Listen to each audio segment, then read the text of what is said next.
Okay, you're joining us on the Yes Carpet. If you're on Twitter, hashtag Yes Carpet, and of course we are live with none other than the First Minister himself, Alex Salmond. Alex, welcome.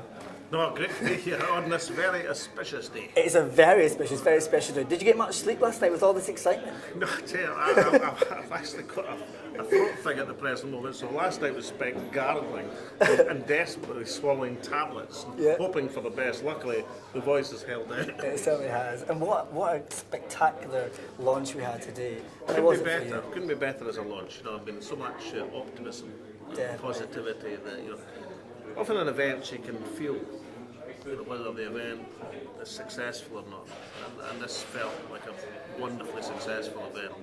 And of course that is one of the aspects of this campaign. I mean, we're going to win, and to win we have to keep it positive. I mean, in no campaign a bunch of talking heads from Westminster, failed politicians, who have nothing to offer but negativity. To win this campaign we've got to counterpoint that and offer a totally positive message about the potential. Not saying everything's going to be fantastic in independent Scotland, but say we've got the potential to make the country better. I think with everyone we've been speaking to today on the Yes Carpet, it's been very kind of strong feeling that today was a journey towards something that, you know, is going to be really special, like a blank book that we can almost write ourselves. Is that something that kind of you agree with, or? Yeah, I mean, it's a journey. I mean, we've got work to do. We've got people to convince. We've got a nation to mobilise. We've got 1 million folk to get to sign the Independent Scotland Declaration. That's a lot of folk. Yeah. And if we do that, then we'll win the referendum. And that's people sign that, they'll sign up for a self-evident truth. And that self-evident truth is the people best placed to run Scotland, the folk who live in Scotland. That's so obvious. And if you sign that, then you'll vote yes. You'll vote and you'll vote yes. So that's the campaigning mechanism by which we mobilise the communities of Scotland. And making a start on that today was absolutely fantastic. Yeah, it really was. And the communities, you were talking about communities, very strong part of today's opening launch. How do you think communities will get behind the independence campaign? Well, I think there'll be a whole variety of ways. I mean, you mustn't... Street parties and Kayleys. You mustn't doubt human ingenuity. I think between the fundraising and getting folk to sign up to the declaration, between getting your friends and neighbours, the ambassadors, which I think is so important, you know, that people... I mean, I thought today Tommy Brennan, you see, to me, he's what you look for in a community ambassador. You know, he's somebody who's led a struggle, who's done great work in his own community incidentally. That's the sort of person. I mean, these are the bricks and mortar of Scotland.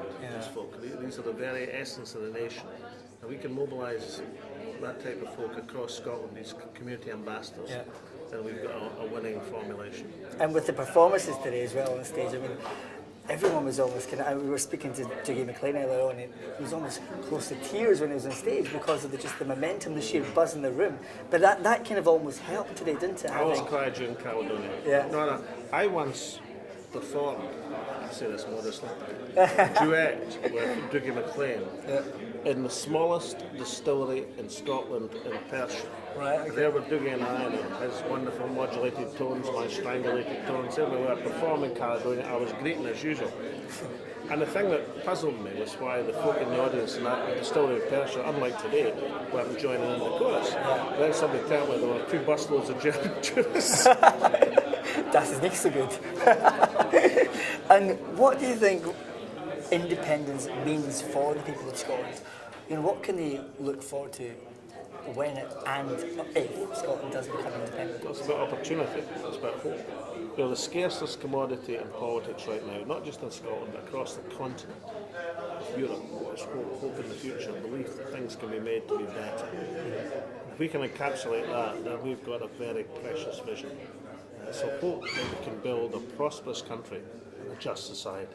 What would independence mean to the people of the northeast of Scotland? Well, I've represented the north east of Scotland all my political life, and they're the most fantastic people on God's earth. They've led the way, you know, at a time when nobody was voting SNP in the 1980s. When I was elected in 1987, the north east returned me as a member of Parliament. And very great in the poll tax campaign. You know, the sign up against the poll tax in the north east was greater than anywhere else, even in Glasgow. They were always behind you. It was greater than anywhere else in the country. And I think the North East will be one of the fulcrums of the independence campaign as well. The people who understand 2 things, that the resources of a country are what absolutely matters. You know, the North East is an area of great resources of land, of fish, of oil, of gas. And rich in culture and diversity, isn't it, of course, as well? That's my second point. And they also understand the importance of identity and solidarity and fellow feeling. Well, I always say the North East, look, we've led the way, let's do it well. Finally, First Minister, what would an independent Scotland mean to the people of Scotland if and when Scotland could become independent?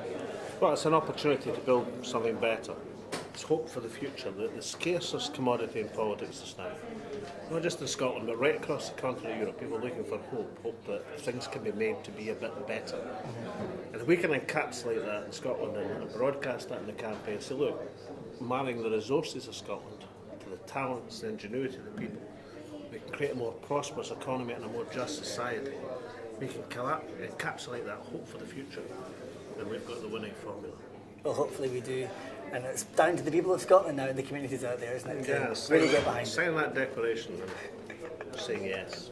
Say yes. Thank you very much, First Minister. Pleasure.